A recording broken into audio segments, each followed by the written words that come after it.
Welcome to my channel SP Star Chemistry. Today I am going to discuss you about the Sharpless Asymmetric Epoxidation and also Asymmetric Dihydroxylation.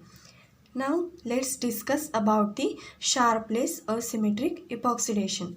Sharpless Asymmetric Epoxidation is applicable for allylic alcohols, and when the plus DET is given, which is also called as RRDET and LDET, and minus DET is called as SSDET or DDET. Now this DDET or minus DET, when the OH is on the right side of the allylic double bond, then the epoxide is above the plane, and when the OH is on the left hand side, then this epoxide is present below the plane. And in case of LDET or plus DET, when the OH is on the right hand side of the allylic double bond, then the epoxide is below the plane, and when the OH is on the left hand side of the allylic double bond, then the epoxide is above the plane. Before writing the product of this reaction, we have to always give this allylic carbon as a first number and then this carbon as a second number, and here we have to always view this second carbon, and we view in a such a way that we view as a V side, and here the OH is present on the right hand side of the allylic double bond, and in case of plus DET, when the OH is on the right hand side of the allylic double bond, the epoxide will be below the plane, and hence it gives this product where the epoxide is below the plane. Now in this example also, we have to give the first number to this carbon, and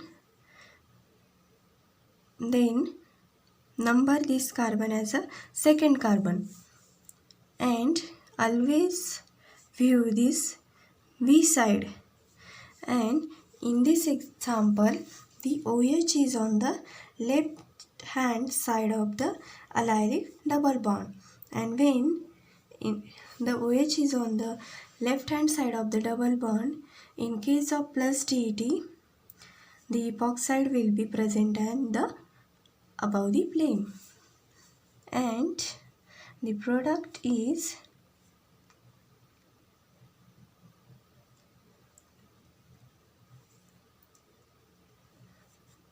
this, where the formation of epoxide takes place on the above the plane. Now in this example, again give the numbering to this OH containing carbon as 1, then give the number to this carbon as 2, and view this V side. Here the OH is on the left hand side of the allylic double bond, and when the plus DET is given, again we get the epoxide on above the plane, and hence the product is this. And here also, when the OH is on the left hand side of the allylic double bond and the minus DET is given, then in case of minus DET, when the allylic OH is present on the left hand side, the epoxide will be below the plane, and it gives the product where the epoxide formed on below the plane. Again in this example, the OH is on the right hand side of the double bond, and when the minus D it is given and OH is present on the right hand side, the epoxide is above the plane and the product is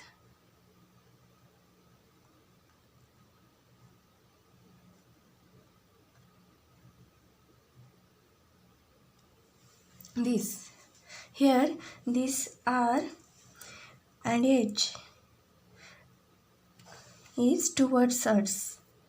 Therefore, they are written in a bold line,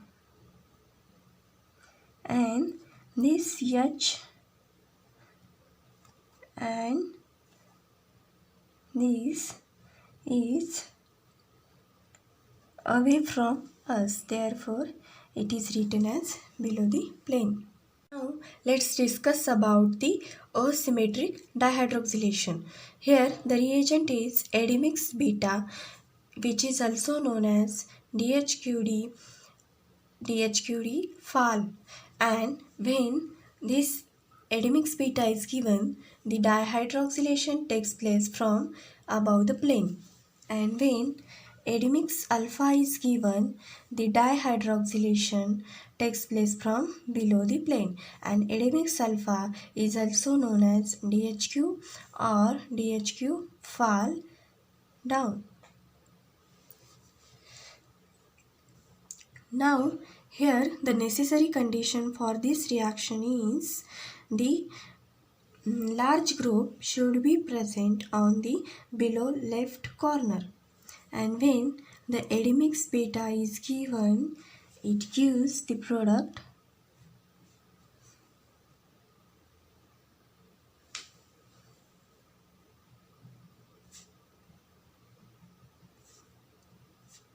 here. This L and H are towards us, therefore written in a bold line, and this S and M are away from us, therefore they are shown as below the plane, and the hydroxylation takes place from above the plane, and when the Admix alpha is given, the hydroxylation takes place from below the plane, and we get this product.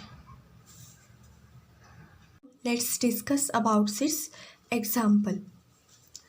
Here, the large group is present on the below left corner, and Admix beta is given, and we know that when the Admix beta is given, the dihydroxylation takes place from above the plane, and it gives the product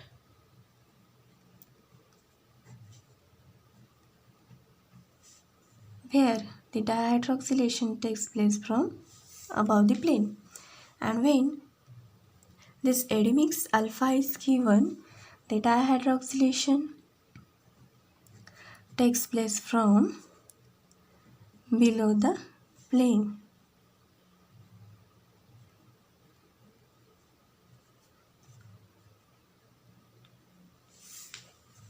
In this example also, the large group is present on the below left corner. Admix beta is given, and we know that Admix beta gives the dihydroxylation from above the plane. Therefore, we get the product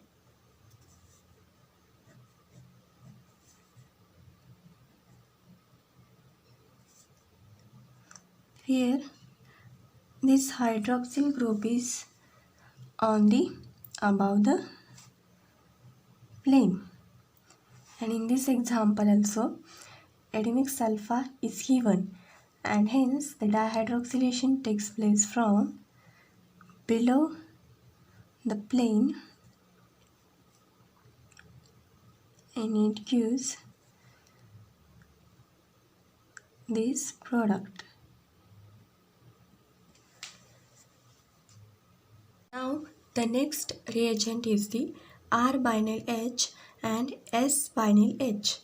When R-binyl H is given, it transfers hydrogen from psi phase, and when S-binyl H is given, it transfers hydrogen from re phase.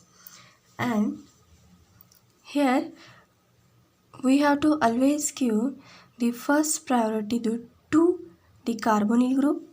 Then this alkene is of higher priority than this group, therefore it gives second number and it get third number.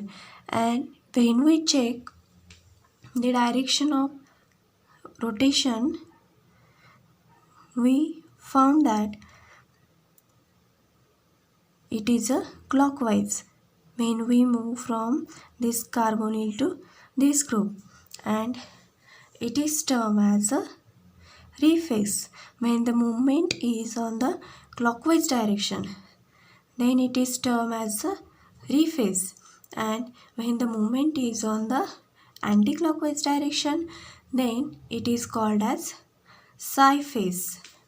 Now the R-binyl is given, and we know that R-binyl transfer hydrogen from psi phase. Psi phase means from below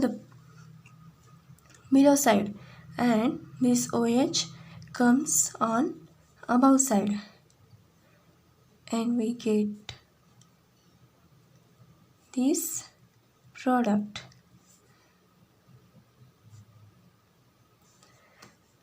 And in this example, again it is a rephase because direction of rotation is a clockwise, and here the S-binyl H is given, and S-binyl H transfer hydrogen from rephase, from front phase. Therefore this